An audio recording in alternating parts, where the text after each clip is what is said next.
Oh, okay, this one's kind of good. Okay, so this story was posted 14 hours ago by the General G. I'll never look at a campfire the same way.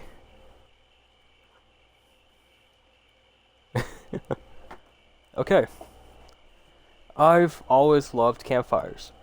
It doesn't matter what's going on or what the setting is. The feeling of sitting around a campfire in the middle of nature with your friends gathered around you as you make s'mores and tell stories is like no other. So when I went camping with my friends one weekend last year, there was no doubt that we'd be having a campfire roasting some marshmallows. So I packed up my gear and waited for the date of our departure to arrive, which I which it did right on schedule. My friend Jake picked me up from my apartment building.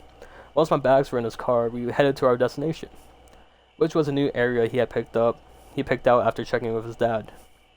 Our friend Bo has a camper that we always used to camp, and we all loved it. We got there and it was beautiful. Tall, majestic pine trees everywhere you looked. A cozy pond filled with algae located within a mile of our campsite. An atmosphere that just made you feel refreshed and alive. Our friends Zach, Aiden, and Bo were already there. And Bo's camper was all set up for us, so once Jake and I got settled, I sipped a bottle of water and enjoyed the view while I took a brief hike around.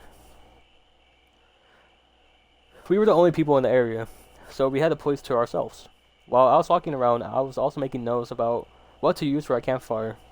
I already brought my usual stuff for starting a fire, so that wasn't a problem. I never know what might be available, so I always bring some stuff from my local camping store to start the fire and get it going. But I can't really bring that much firewood with me, so I usually have to find some local place that sells it or something.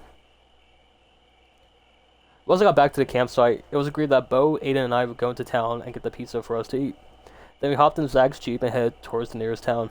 It was cozy. It was a cozy but reasonable sized place that had all the usual features: hardware stores, gas station, grocery store, and the usual variety of restaurants.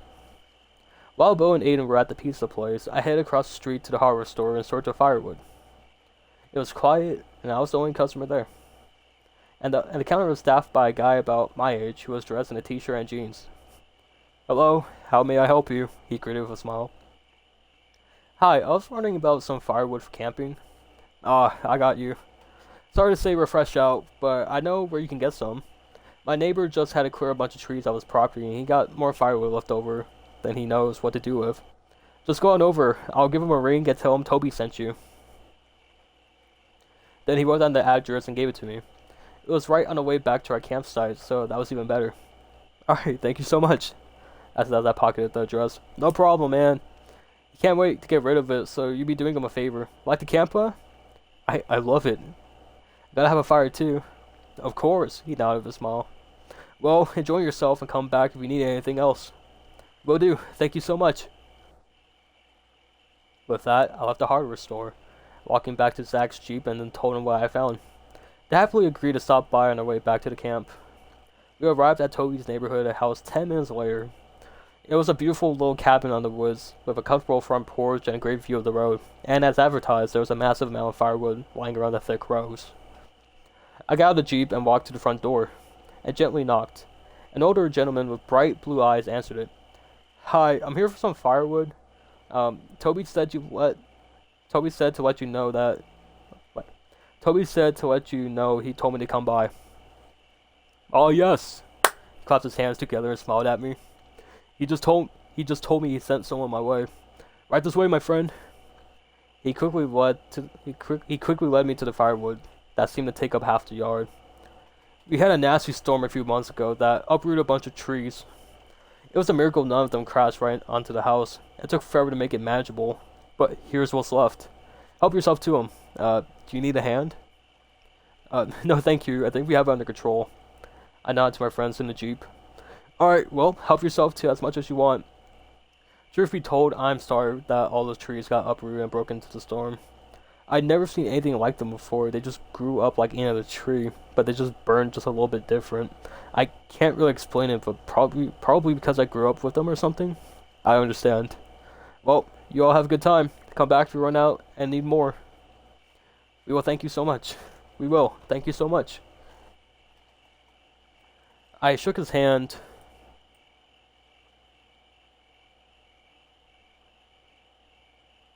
I shook his hand before the three of us loaded a ton of firewood into the back of the Jeep. Once it was full, we drove back to camp, had the pizza, which was delicious, and relaxed for a bit. Then it was campfire time.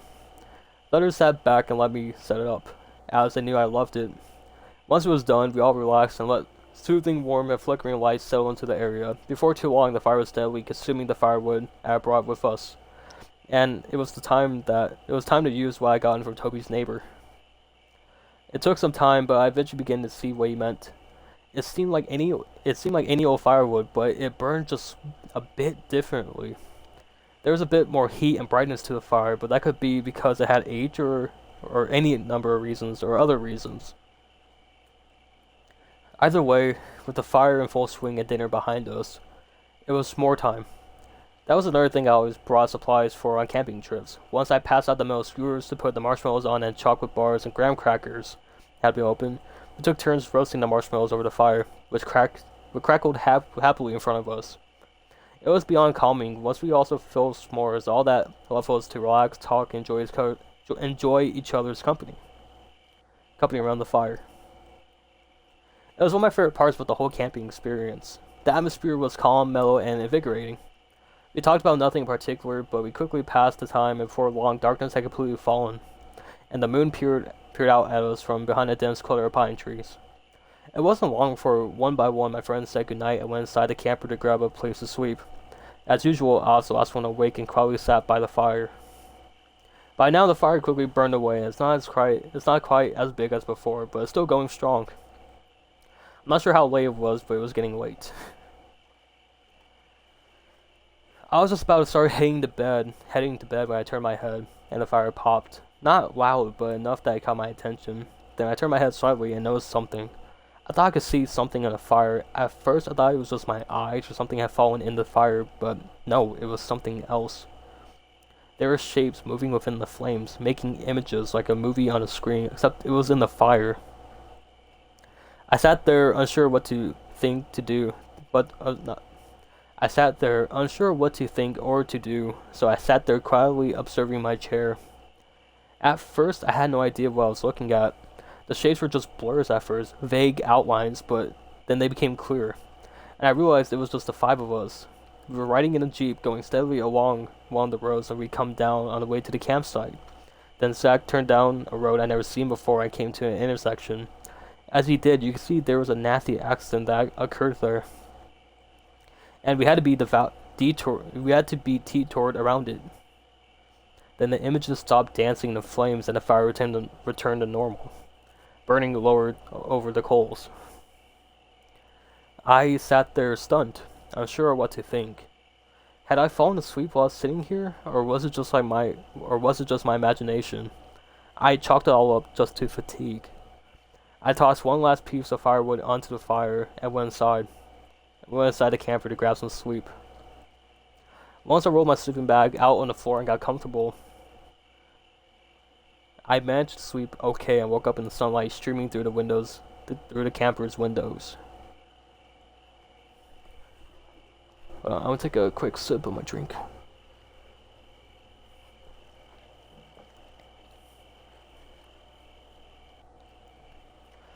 The others were stretching as they woke up, and they gradually made their way to the remnants of the fire, which had burned down now so only faint puffs of smoke drifted overhead. When they saw I was out, Jake and Zach took out the stuff to make breakfast, and before too long we were eating biscuits and scrambled eggs in front of what was left of the fire. Once I had finished eating, I tossed some of the logs onto the smoldering remnants of the campfire, in hopes that given enough time it would ignite again. Once that was done, we all got ready to head to a nearby park for a hike, and headed out soon after. As usual, Zach drove.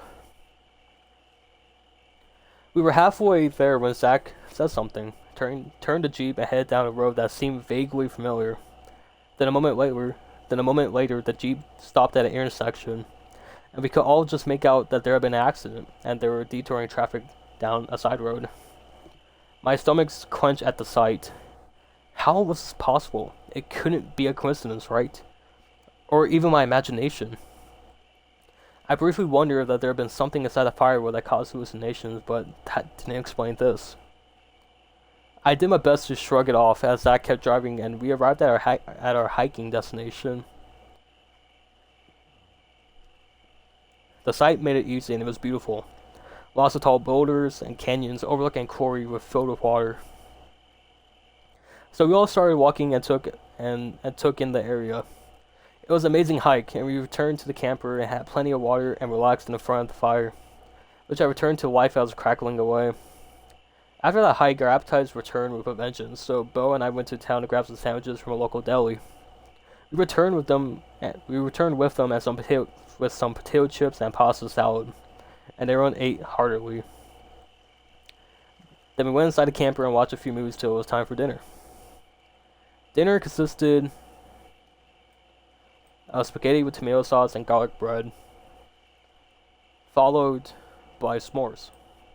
We had our fill until we all sat contentedly around the fire, which burned with a calm brightness that was beyond pleasant to sit around. And just like that, one by one, my friends went to the camper to sleep until only I was the one left awake. I sat there feeling more than a little uneasy as I stared at the campfire, wondering what would it do or if it would do anything. I felt like I was daring it to do something, anything, as it was just the two of us alone in the middle of nature. After what felt like an eternity, the fire sizzled and I saw shadows forming in the depths of the flames. I sat there stunned by what I was witnessing. For a moment, the shadow became clear. And just like last time, I was watching a scene unfold like a movie projected from within the fire. Several dark figures were watching a camper in the middle of the woods. They were all dressed in black and had on ski masks and leather gloves. I realized with a sickening lurch in my stomach that they were watching our camper. Then as I watched as they got closer to camper and waited outside, just beyond the front door for what they were waiting for or what exactly they were up to, I had no idea, but I knew it wasn't good. I watched as people lurking outside the camper held up a phone to do something, and Bo peeked his head out, clearly unsure of what was happening. Right when this happened, the people waiting outside rushed him and forced their way into the camper. That was when the shapes were reduced to shadows where they faded away and the fire returned to normal. I was stunned by what I'd seen. Despite the heat from the fire, chills had run up my spine and felt beyond isolated out here in the woods. Were there really people out there watching us? It didn't take me long to go to bed quickly after that, as I felt beyond uneasy outside now, so I went inside and laid down in my spot like last time. But this time sleep was out of the question. I laid there listening to the others contentedly sleeping as I felt so alone and unsure what to think. I was tense and uneasy, listening to every sound or even the hint of something. After what seemed like an eternity, I heard the faint sounds of grass rustling outside before I heard what sounded like a dog barking. Fear shot through my body like nothing I experienced before. I knew deep down that was no dog. After a moment, I heard it again, and that was when Bo woke up and sat upright on the couch he had been sleeping on. "What?" he mumbled, still partially asleep. "What's going on?" "Shh," I whispered. I think someone is outside." That woke him up and he crept over to me and leaned over so we could talk. "I thought I heard the sound of someone outside, and that isn't a dog, right?" He nodded. "There's no way I'm opening that door." Then he quietly went over to the kitchen, grabbed a knife, and held it close to him. Then he called the local authorities and made sure to whisper so no one knew what was going on. We sat like that for what seemed like hours till finally it became lighter and sunlight finally started to peer through the windows. By then we heard the sounds of police cruisers we heard the sounds of police cruisers, and from the window in the kitchen we could see that it was cops. I never felt so relieved in my life when we saw them arrive. Bo and I stepped out to talk to the officers and explained what happened. They listened and agreed to check out the area and praised us for our quick thinking. As we told our story, morning dawned bright and vivid. Then they took down our contact information and told us to go inside and get some sleep. We happily agreed as Bo and I went back inside. Then the other three were slowly waking up and we had to explain to them what happened. They agreed it had been suspicious and they said that they keep watch on the place while Bo and I try to get some sleep. We managed to get some sleep, and then when the cops returned, they told us that they hadn't found anything outside from some footprints by the camper. But they promised to be on the lookout for any other suspicious activity in the area. After we thanked them, we got ready to leave because it was a weekend camp. After we thanked them, we got ready to leave because it was a weekend camping trip, and we all had to get back to our lives. And once Bo loaded up the camper and got ready to go, I got back in Jake's car and we headed home. I never did tell them what I saw on the fire. We went on plenty more camping trips or just hung out outside around the campfire after that, and I used the firewood we got. But I never once saw the images in the fire again. Okay, so that was it for the story. I honestly wished it was a lot scarier, you know. But you know, having someone outside your place you're sleeping is honestly really fucking scary. So I guess it was more kind of like you know, a relatable horror. But yeah. So I just want to say thank you guys so much for watching this video. Yet again, I like to apologize that the last video wasn't that good or energetic, and I like to apologize for that. I wasn't feeling 100% that time, but I want to do something for you guys. So here's a little, like a little stream. So yeah, I want to say thank you guys so much for everything. Make sure to like and subscribe. Also, this video will be in the r/Nosleep playlist on my channel, so you want to go check those out. Feel free. But yeah, I don't want to keep you guys here for any longer. Thank you guys so much for the support on the videos for the last couple of videos. It means so much to me. I just want to say thank you guys so much for everything. So, I'll see you guys later. Bye, everyone.